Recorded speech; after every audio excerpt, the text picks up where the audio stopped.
Урматтуу теле көрүүчүлөр, сиздер түз эфирде ден соолук программасына ортоктош болуп жатасыздар. Бүгүн биз гайморит оорусу жөнүндө маектешип жаткан кирбезбиз. Дал мына ушул тема боюнча сизде да кандайдыр бир суроолор болсо, сөзсүз түрдө байланышка чыксаңыздар болот. Байланыш үчүн телефондор 032 22 код аркылуу 24487 номер жана ошондой эле WhatsApp номери дагы иштейт 0508 87 88 97 номери. Маегибизге кайрылып келсек, мына ушул гайморит оорусунун биринчи белгилери кандай башталат? Мисалы, ооруну сезер замат, байкаар замат сиздерге келиш керек да. Бейтап ошол боюнча айтып берсеңиздер, Оорунун белгилери бул баш оору, айрыкча маңдай, чеке, көз чарасынын айланасындагы туштарда баштын оорусу, беттин салмактанышы, мурундун бүтүшү жана мурун менен кыйналып дем алуусу болот.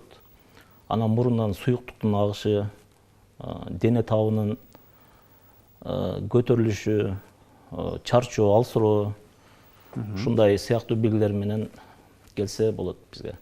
Жакшы. Анан сиз балдар дарыгерсиз да, анан балдар кандай билдирет? Кантип байкаса болот баладан, ушул боюнча деле айтсаңыз болот. Себептен алардын организми өзгөчө болот. Айрыкча ошо ата-энеси алып келгенде ошо мурун бүтүшүнө, мурундан суюк агышына, ошо дем албай жатканына даттанышат көбүнчөсү. Ошодон кийин биз дагы кошумча карап, изилдеп, тактап, анан дартты аныктайбыз. Жакшы. Токтоп кетсем, кесиптеш туура айтты. Бирок эң дагы бир айта турган нерсе, мурундан ушул сары дейбизби, жашыл дейбизби, көк дейбизби, былжыр суюктуктун агышы да ириңден. Анан жагымсыз жыт пайда болот.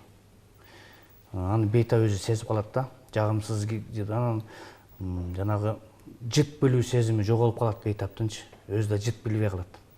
Анан жаш балдардыкы болсо көбүнчө мынау грипп дейбиз го. Ойру болгондон кийин. Сас тумоо, Иә, сас тумоо. Сас тумоодон кийин, сас тумоо айыккандан кийин ушул мурдунан коюк суюктук агып, коюк суюктук агып, жыт келип калат да аларда деле. Мурду бүтүп, дем ала албай калат. Ошол белгилери бар да жаш балдарда да. Жакшы, анан ушул гайморит оорусунун түрлөрүнө да токтолуп кетсеңиздер, кандай түрлөрү бар, анан бири-биринен айырмачылыктары эмне да ушул боюнча айтып берсеңиздер. Эми гайморит оорунун түрлөрүн кантебиз? Гайморит ошо катаральный гайморит деп коет, ал ошол ириңге чейинки адамдын абалы, бул жерде ириң пайда болбойт экен дагы. Ошол отечный жидкость деп коебуз, ошол суу трансудат, эксудатка айланган мезгил экен. Ошол бирок ириңге айланбаган. Анан ириңдүү гайморит, бул жанагы жогоруда айтып кеткен клиникалардын баардыгы, симптомдордун баары болот. Ошол жагымсыз жыт, баш ооруган, мурду жыт билбегендер. Андан сырткары одонтогенный гайморит деген бар. Бул ошол именно ошол жогорку жактагы жайгашкан 4-5, 6 азу тиштердин тамырын ириңдеп, ошол аркылуу гайморит болуп калышы мүмкүн да. Анан бири-биринен айырмалайт деген бул ушу келип чыгуусунан гана айырыланмаса, клиникасы ошол жанагы биз карап диагноз койгону баары бирдей эле болот. Бири-бири менен айырмаланбайт клиникасы, симптомдоручу. Жакшы. Кошумчалап кетсем, гайморит курч түрү жана өнөкөт түргө дагы бөлүнөт. Ошо өнөкөт түрү катаралдык, ириңдүү, гиперпластикалык, полипоздук, вазомотордуу, атрофиялык ушундай түрлөргө бөлүнөт да. Ушу түрлөрүнө карата биздин дарылоо ыкма дагы ошого карата келиш керек. Консервативдүү же болбосо оперативдүү, хирургиялык жол мененби. Ошого дагы, ошо түрлөргө дагы карата дарылоо ыкмасы дагы байланыштуу. Жакшы, менде мындай суроо пайда болот да негизинен. Ушул курч түрү, өнөкөт түрү деп калдыңыздар да. Эгерде адам баласы ошол гаймориттин курч түрүнө кабыла турган болсо, бат эле сакайып кетсе болот экен да. Сакайып кетсе болот. Туура убагында дарыгерге кайрылып, туура дарылануу керек. Туура дарылануу керек. Айырып кетсе болот. Жакшы, бул жерге сүрөттү дагы ала келгенсиздер. Ушул боюнча да түшүндүрүп берсеңиздер да, гайморит болгондо кайсыл жерлеринде, мисалы, ириң топтолуу деп айтып калдыңыздар, жогоруда. бул жерде адамдын жогорку жагындагы мурун көңдөйү жана анын жака белинде жаткан көңдөйлөр. Бул жерде фронтальный көңдөй, чеке көңдөй деп коебуз. Эгерде бул жерде монтип ириң толгон болсо, бул фронтит деп айтылат. Бул жак мурундун эки жагында жаткан көңдөй бул гайморо көңдөйлөрү, бир жогоруда айтып аткан. Бул жерде көрүнүп турган бул ошол гайморо көңдөйдөн мурун көңдөйүнө өтө турган соучте дейбиз, мындай жол, өзүнчө түтүкчө бар. Гаймориттин келип чыгуусу эң биринчи ушул синусит болобуз, грипп, сас тумоо болгондо ушул түтүкчөнүн тосулуп калуусунан келип чыгат. Эң себеби ушул. Бул жерде ушу гайморит болгон көңдөйдүн сүрөтү көрүнүп турат. Могул жерде мына ириңдин сүрөтү турат. Гайморо көңдөйдөн мурун көңдөйүнө өткөн түтүкчөнүн тосулуп калгандыгы могул жерде дана көрүнүп турат. Жакшы, биздин аудиторияга медицина факультетинин студенттери келген, анда кийинки суроо сиздерден болсун. Микрофонду кармап суроо берсеңиздер болот. Саламатсыздарбы? Гайморит оорусуна, аллергия оорусунан улам гайморит болуп калышы мүмкүнбү? Мүмкүн. Кандай учурда? Себеби жогоруда айтпадыкпы, гайморит оорусу көбүнчө ушул мурун ичиндеги ылжыр этинин шишип турганынан отечный состояние деп коебуз. Шишигенинен ошол жерде жогорудагы айтылган соучталар жанагы түтүктөр тосулуп калып атпайбы? Аллергия мезгилде сөзсүз түрдө мурундун ички жана ылжыр эти сезгенет.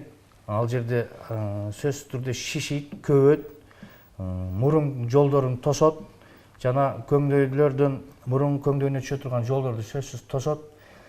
Ошондуктан көңдөйдүн ичинде аба кирбей калат дагы, ал жерде өзүнчө жанагы слиздин топтолушуна өбөлгө түзөт.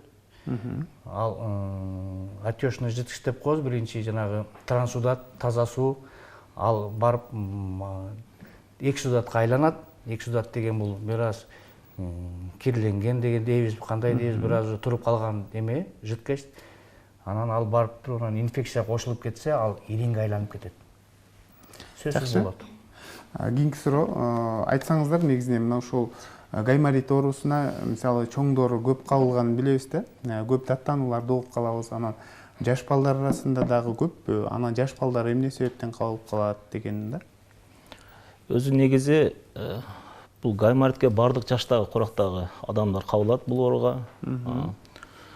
Бул ооруга кабылыштын себеби бул ушул анатомиялык түзүлүшү дагы көп ролду түзөт. Мисалы үстүңкү жак көңдөйү көлөмү боюнча чоң болот. Көлөмү бир 10-12 куб сантиметр дейбиз. Анан анын сыртка чыга берүүчү тешиги, же болбосо көзөнөгү деп коебуз, ал бийик жайгашат.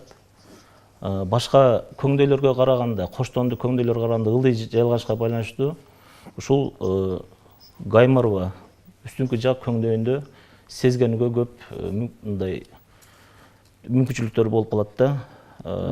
Ошону менен катар мисалы жаш балдарда деле көбүнчө пайда болушуна балдарда бул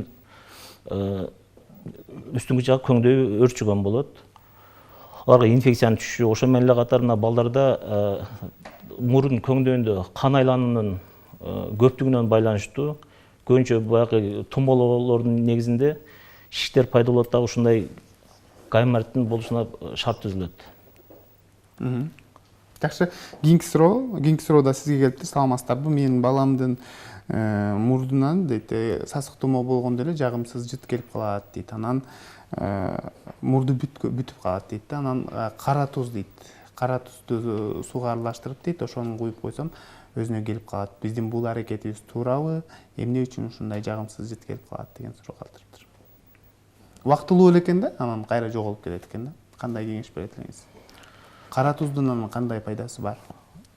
Эми бул кара туздун дегенден бул көбүнчө бул туздун эритмеси гипертонический раствор деп коет.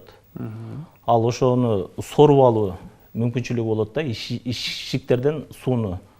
Ошо менен шиштер былжыр кабыгынын көлөмү азайып, дем алуу жолдор ачышына шарт түзөт. Ошол себептүү ошол жардам берген себеби ошолдон деп түшүндүрсөк болот. Жакшы. Кийинки суроо мындай деген суроо келиптир. Гайморит оорусунан толук сакайса болобу? Анан ар кандай мусулмандардын дейт дары дармек сата турган жерлери бар дейт. Ошол жерлерде гайморитке каршы дары дармектер сатылат дейт. Аны алып койсок канчалык деңгээлде өзүнүн натыйжасын берет деген суроо калтырды да. Эми бул оорудан албетте толук айыгууга болот. Себеби бул ириңдүү оору, азыркы мезгилде медицинанын толук күчү жетет. Бирок айтып кетерим, жанагы көпчүлүк учурда бизде азыр ушул эмеге салып аткан учурлар бар да, ушул жанагы атарчылардан дары алып келет да базардан. Кандай ушуларды жыттап колдонушат экен да. Андан ал дарылардын составында кандайдыр бир күйгүзүүчү, дөөлүктүрүүчү заттар болот экен дагы. Ал ошол чөчкүрүп жана мурдунан суу куюлуп атканда тиги бейтаптар ойлойт экен да, мен айыгып атам депчи. Бирок көпчүлүк учурда күйүп калуу, ошол мурундун ичиндеги ылжыреттин күйүп калуу учурлары болуп, ошол көпкө чейин жанагы шишик кайтпастан кичине бир көйгөй жаратып атат да. Кичине көйгөй жаратып атат. Муну чын десе медициналык препараттар бар. Ошол шишикти кайтара турган, анан гайморитти дарылай турган өзүнүн ыкмалары бар, поэтапна. Ошолордон колдонуп дарыгердин кеңеши менен эле дарыланганы туура деп ойлойбуз. Демек, бул Турция дейли же болбосо Египеттен ушундай келет да, ошонун дары дармектер. Аны сөзсүз түрдө дарыгердин сунушу менен, эгерде сунуштаса, аны карап көрүп, анан уруксат берсе, аны колдонуу дурус, аны өз алдынча барып колдонуу бул ден соолукка кооптуураак деген сөздү айткыңыз келди. Жакшы, кийинки суроо, саламатсыздарбы? Ушул гаймориттен улам дейт, мурундун ичине эт өсүп кетүүсү мүмкүнбү деген суроо калтырыптыр да. Мүмкүн, полипоздуу гайморит деп коет. Ошо өнөкөт гаймориттерде айрыкча ушу былжыр этинде өзгөрүүлөр болуп, ушу полипоздук өзгөрүүлөргө алып келген учурлар көп болот. Жакшы, кийинки суроону студенттер берсе, микрофонду алып бериңиз. Саламатсыздарбы? Менин суроом төмөндөйчү. Эгерде биз гайморит оорусун алдын албасак, кандай өнөкөткө айланышы мүмкүн? Мисалга, азыр бул ооруга чалдыгып, бирок ушул гайморит оорусу экенин билбей врачка кайрылбай жүргөндөр көп болушу мүмкүн да. Кантип биз ошо алдын алсак болот? Жана экинчи суроом, кантип кантип бул оорудан айрылсак болот? Кантип дарылансак болот эле булардан? Бул гайморитти мисалы көңүл бурбай жүрө берсең, кандай кабылдоолорду алып келиши мүмкүн? Башка дагы оорулар чакырышы мүмкүн да? Сөзсүз, себеби гайморо көңдөйү мунун арт жагында уже бизде кандай десек, бул мээге жакын турган өңгөй. Реногенный осложнение деп коет, внучерепный реногенный осложнение деп коет. Ошол ар кандай мээнин ичиндеги кабылдоолорго алып келиши мүмкүн. Сөзсүз кан менен кетип калышы мүмкүн. Анан дарыланбай жүрө берсе, жогоруда кесиптеш айтып кеткендей, ар кандай ушу полипоздуу гаймориттерге алып мурдуңардын ичинде ушу эт пайда болуп калышы мүмкүн. Анан көпчүлүк учурда билбей жүрө берет деген деп суроо берип атпайсыңбы? Бул гайморит болгон адамдын ушу жыт билүү органы, ушул обонятельный жыт билүү рецепторлору иштебей калат да, иштен чыгып калат. Себеби жанагы ириң аны эметип коет да. Ошондо бейтап өзү мурдунан чыккан жагымсыз жытты билбей жүрө бериши мүмкүн да. Бирок айланасындагы адамдар сезет анычы. Айланасындагы адамдар сөзсүз сезет. Бейтап чынында эле ошол мурдунан жагымсыз чыккан жытты билбей, мурду бүтүп, эми адамда адаптация көнүп калуу деген бар да бизде. Ар кандай жумуштар менен сен студентсиң, окуудан калбайын деп жүрө бересиң. Докторго барганга убакыт шартың жок, убактың жок. Ошентип жүрө берген учурлар көп болот. дарылоо боюнча айтып берсеңиздер. Кантип дарылайсыздар, анан кошуп кетем, кабылдоосу деп айтып атпадымбы? Жана бул ооруга эч кандай жана немелерди, жылуу нерселерди коюп дарылаганга үй шартында болбойт да. Бул ошол прямой ошо кабылдоолордун алып келип калышы мүмкүн. Мен да кошумча айтып кетсем, кесиптешиме. Чектеш органдардан кабылдоолор болот да. Бул аллергияга алып келип келиши мүмкүн.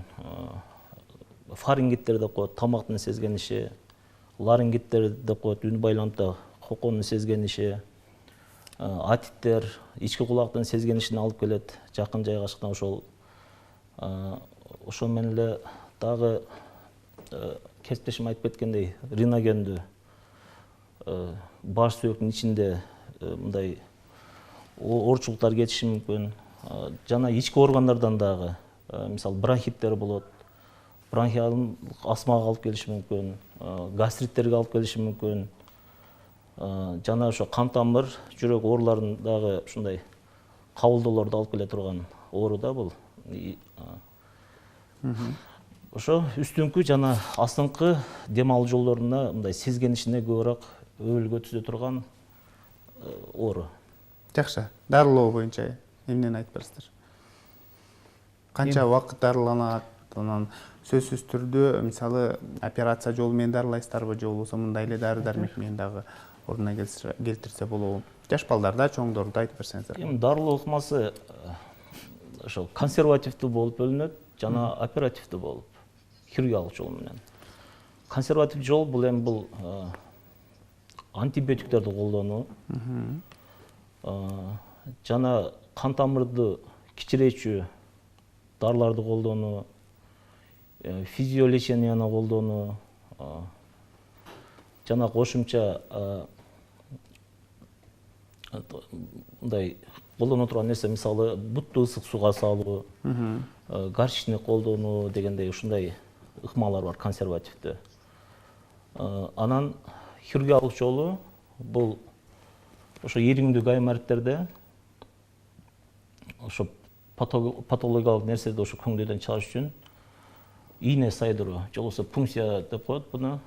Ошо ийне сайдыруу жолу жана жуу, сордуруу жолдору менен дарылай турган жол, жана полипоздук, мисалы полипоздук гаймориттерде хирургиялык жол менен, операциялык хирургиялык жолдун максаты ошол көңдөй менен мурун, үстүңкү жак көңдөй менен мурун көңдөйүнүн мындай жазы мындай жакшы кеңири жол түзүү да. Ошол баягы өзүнүн мындай баягы отток болуш үчүн, дайыма толбош үчүн, ошо толбош үчүн, ошо дайым ошо патологиялык нерселер чыгып туруш үчүн ушундай түзө турган ошо жагдайды түзүш керек. Атайын эметип коет да, ушундай жол ачып коебуз. Жана чаканын түгүн тешип койгондой эле атайын көзөп коебуз. Эми азыркы учурда дагы бир жакшы ыкма чыгып калды. Эндоскопический жана аппарат менен жанагы мурун көңдөй, могул тосулуп калган мурун көңдөй менен гайморо көңдөйдүн ортосун дагы тосулуп турбайбы онда? Ушул жерди кадимкидей жанагы эмени киргизип туруп, баллончик болот экен, аны үйлөткөндө могул жолду эки жакка ачып, жолун ачып коет экен, кадимкидей чисто механический эле. Азыр ошондой методдор чыгып атат. Эч кандай немеге жаткызыштын кереги жок, больницага жаткызыштын кереги жок, эч кыйынчылыгы жок эле, бат эле боло турган ыкмалар булар. Анан көпчүлүктө жанагы кесиптеш айтып кеткендей, ошо өнөкөт гаймориттердин көп ошо ооруп билбей жүргөндүн кесепетинен же чала дарылангандан кесепетинен ушул гайморо көңдөйлөрдүн ичинде ыйлакчалар пайда болуп калат да. Аны биз канча жуусак дагы, канча дарыласак дагы ал айыкпайт, кайра эле гайморит боло берет. Мындай мезгилде ошол жогоруда айткандай гайморотомия деген операциябыз бар, радикальный. Ошо ичин ачып тазалап, жанагы ыйлакчаны алып, тазалап чыкмайынча, ошол ачакталмайынча ал кайра гайморит боло берет да. Жакшы, кийинки суроо. Телекөрүүчүлөрдүн аягына көптөн суроолор келе баштады. Саламатсыздарбы? Менин мурдум бир жагы дейт, ушундай жагымсыз жыттанып дейт, анан жагымсыз суюктук агып калат. Ошондо мен гайморитке кабылып калдымбы деген суроо калтырыптыр да. Гайморитке кабылып калышы мүмкүн. Бул жерде адам дегенди гайморит деп коет да, ошо бир жактуу, көбүнчө бир жактуу сезгенет. Буга себеп ошол үстүңкү жак көңдөөнүн түбү менен үстүңкү жактын баягы тиштердин тамырларынын уячалары жакын жайгашкандыктан тиш илдеттери болсо, мүлк илдеттери болсо, ушу гайморитке алып келип турган шарттар түзүлөт. Ошондо бир жактуу ушул адам дегенди гайморит бул өтө жагымсыз жыт чыгат и бир жактуу болот. Ошого мен кеңеш берет элем, тиш дарыгерине кайрылса, тиш дарыгерине кайрылып бир көрүнүш керек деген. Жакшы. Саламатсыздарбы? Менин кызым 10 жашта дейт. Анан гайморити бар дейт. Аны сөзсүз түрдө дары-дармек операция жолу менен дарылаш керекпи, же болбосо дары-дармек менен сакайтса болобу? Буга, парга дейт, тоссок болобу? Мурду бүтө берет деп ушундай суроо калтырыптыр да. Кандай кеңеш бересиз? 10 жашта экен. Дарыласа болот эми мындай консервативдүү операция жолу менен деле ошо мен баягы жогоруда айтып кеткен ыкмалар менен эле. Буга тосса болобу, болбойбу? Эми көбүнчө биз дарылаганда өзүбүз көзөмөлүбүздө болот.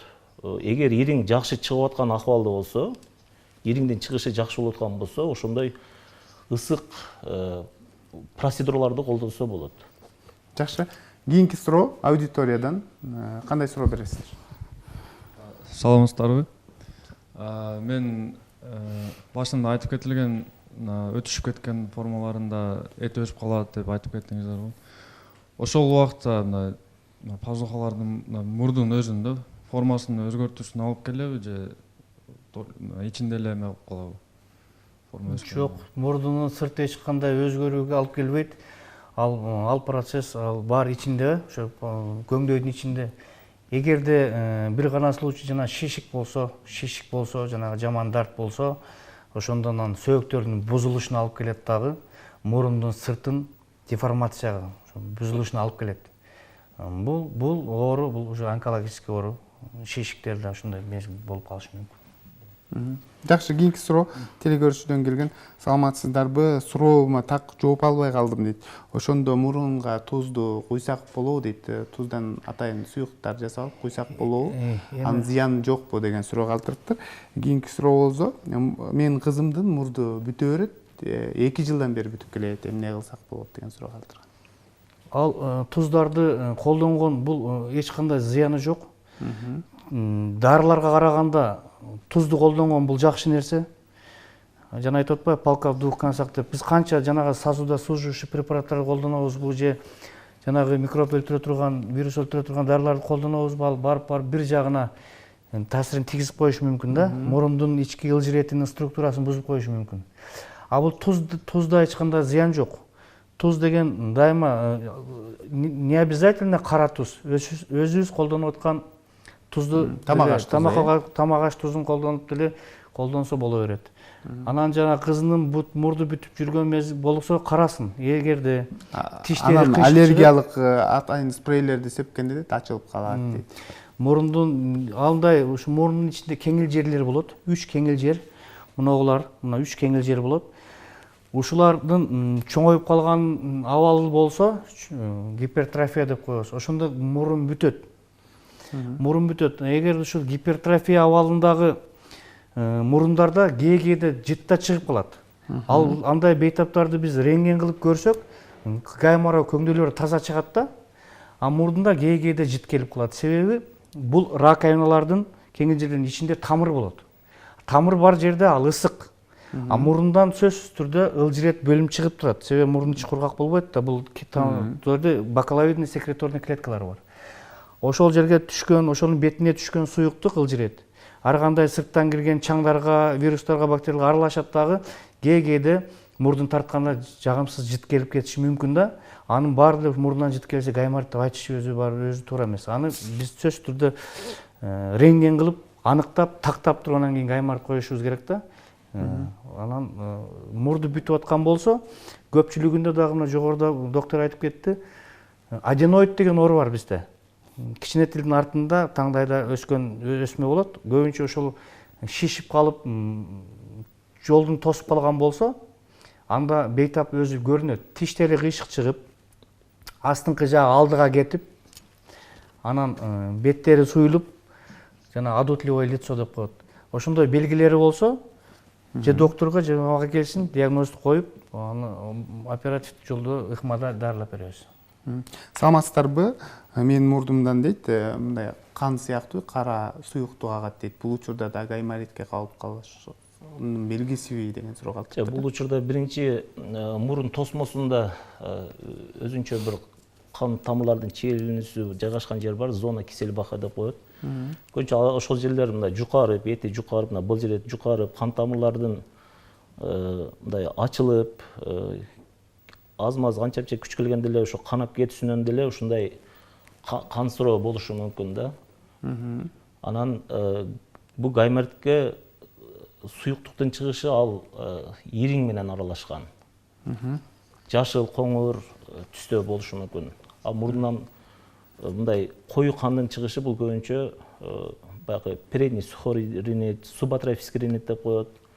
Ошо баягы былжыр этинин мурун тосмосундагы жукарып кетишинен көбүнчө ошо кансыроо ошодон болгон абал болушу мүмкүн. Жакшы, саламатсыздарбы? Мен 26 жаштамын дейт, мурдум ага берет дейт, анан мурун агып дейт, кээде ириң аралаш агат дейт да. Эмне кылышым керек деген суроо калтырыптыр. Кандай кеңеш бересиздер? Дарыгерге келсин, аны биз аныктап рентген көзөмөлүндө карап көрүш керек. Аны бул жерден теле берүүдөн айтканга болбойт. Сөзсүз түрдө дарыгерге келип рентген кылып, андан кийин андан аркы ыкманы дарыгер айтат да.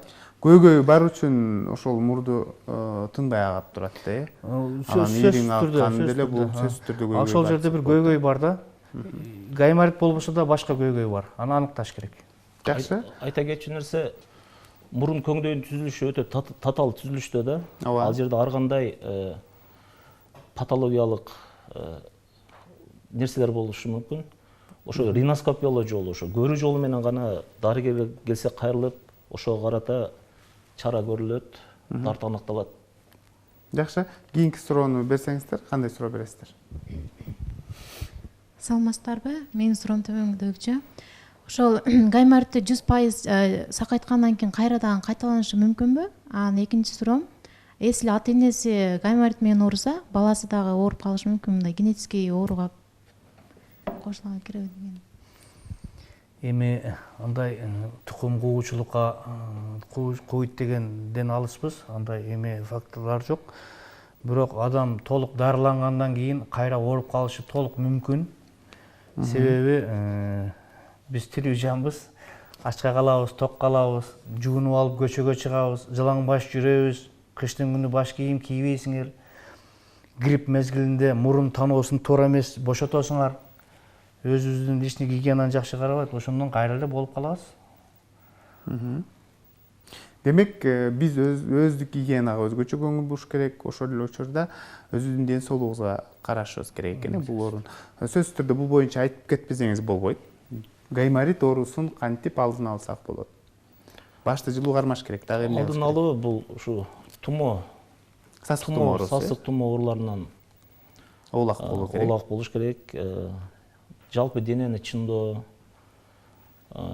иштегиби же окуудагыбы же үй шартындагы ушу өзүнүн мындай жеке тазалык эрежелерин сактоо, зыяндуу заттардан оолак болуу, мисалы зыяндуу чаңдар болот. Жана дененин коргонуу функциясын жогорулатуу, иммунитетин көтөрүү, ушундай нерселер менен жана биринчи кезекте ушу гайморитке алып келүүчү себептер бул мурун көңдөйүндөгү дем алуу жолуна тоскоолдуктарда. Ошол мисалы мурундун тосмосунун кыйшайышуу, аны хирургиялык жол менен дарылаш керек. Полиптер болот, аларды алуу, аденоид деп коебуз, аларды алыш керек болот. Ошо мурун көңдөйүнүн дем алышына тоскоол болгон тамак бездери, ангиналардын чоң көлөмдөгү гипертрофиялык формалары, ошо мындай санирующий операция деп коет, ошо санация, ошолорду мурун көңдөйүндө дем алууну жакшыртуу максатында ошо жакшыртуу ошо ыкмаларды колдонуш керек да. Мен жалпак тил менен студенттерге түшүндүрүп кетсем, мындай жогоруда айтылгандардан сырткары силер жаштар кыштын күнү жылаңбаш жүрбөгүлө, силерге банядан чыгып, мончодон чыккандан кийин жылаңбаш жүрбөгүлө, ачык машинада жана сквознякта калып калсаңар болосуңар. Сасык тумоодон кийин мурун таноосун туура эмес бошотуу, чимкирүү, ошо элементарно. Экөөнү бекитип алып чимкиргендер бар, карма, бул туура эмес, бирден бошотуу. Ушулардын баардыгы гайморит болбоонун жолдору. Ошону эгерде жана грипптен кийин сасык тумоодон осложнение болуп кетти деген сөз, аны өзүбүз эле кылабыз. Онда бекитип алып бышырып көрсөңөр, же улак жакка кетип калат түтүкчө менен, же гайморит көңдөй жакка кетет. Себеби грипп мезгилинде, сасык тумоо мезгилинде мурундагы аккан суу, мында өтө жанагындай вирустар көп, жагымсыз суу да, жанагы былжыр суу. Ошону өзүбүздү кылып алабыз. Туура колдонуу керек лишний гигиена. Жакшы. Операция жолу менен сакайтабызды айтып калдыңыздар да. Мисалы көпчүлүгү бул жолго баруудан коркушат. Ушул ириңди алдыра турган болсок, кайра ириң алдырганга туура келип калат экен, ушундай деген эл арасында кооптонуусу бар да. Ушул боюнча айтып берсеңиздер, анан операциядан кийин кантип кам көрүш керек? Кыскача, биздин программабыз бүтүп барат. Эми операциялык жол менен жанагында гайморой көңдөйчөсүнүн ичинде ыйлакча пайда болуп калып, биз көзөп тешеп жуугандан деле, жанагындай вакуум создавать этип дарылагандан деле, кат күчтүү антибиотиктер менен дарылагандан деле натыйжа болбосо, сөзсүз түрдө гайморотомия жасоо керек операция жол менен. Себеби ал инфекция. Жанагы жогоруда Кесиптеш айтып кеткендей, ар кандай жакын жаткан органдарга зыянын тийгизип коюшу мүмкүн да. Бизде жанагы биринчи эле пункциядан баштайын. Пункцияда биз могул гайморой көңдөйдүн астындагы сөөктү тешип, чыкпай жаткан ириңди айласыздан сүрүп чыгарабыз, мына өзүнүн жолу менен. Анын артынан биз бул жерге дары куябыз. Бул жакшы метод. Элде айтылат, пункция кылгандан кийин кайра кылдырышка туура келет. Бул туура эмес нерсе. Себеби биз көзөп тешиген оорду ал 5 мүнөттөн эле кайра бүтүп калат. Эттенип кетет. Кайра эттенип кетет, бүтүп калат. Жакшы. Биз операциялык жол менен дарылаганда биз сөзсүз түрдө могул жерге бул гайморой көңдөйүнүн мурун көңдөйүнө атайын жол түзөбүз, жол ачабыз да. Ошо сөөктү тешип, ошол бул жака эч кандай суюктук толбош үчүн атайын көзөнөк деп коебуз, жол ачып коебуз. Мындай адам бирок мындан кийин гайморит болбойсуң деп айтууга кыйын. Жанагы жогоруда айткандай биз этаптын өзүн алып жүрүүсүнө. Ошол жанагы жогоруда айткан сактануулар, мурун көңдөйүн таза алып жүрүү, өзүнүн ден соолугун чыңап жүрүү, өзүн карап жүрүү, ошолор сөзсүз түрдө керек. Кайсы мезгилде болбосун. Ардактуу теле көрүүчүлөр, бүгүн бизде конокто Эрнис Орозбаев, Ош шаардык клиникалык ооруканасынын кулак, мурун, тамак оорулары бөлүмүнүн дарыгери жана ошондой эле кийинки коногубуз Нуркамыт Одуров, Ош областар аралык балдардын клиникалык ооруканасынын кулак, мурун, тамак оорулар бөлүмүнүн дарыгери жана медицина факультетинин студенттери болду. Сиздерге рахмат айтабыз. Көптөгөн суроолор келди. Сөзсүз түрдө эфирден сырткары жооп бересиздер деген ойдомун. Ушун менен Илим жана Билим телеканалынын ден соолук программасы өз соңуна келип жетти. Аны мен Сейит Амираев алып бардым. Кайрадан эфир аркылуу амандашканча сак саламатта туруңуздар.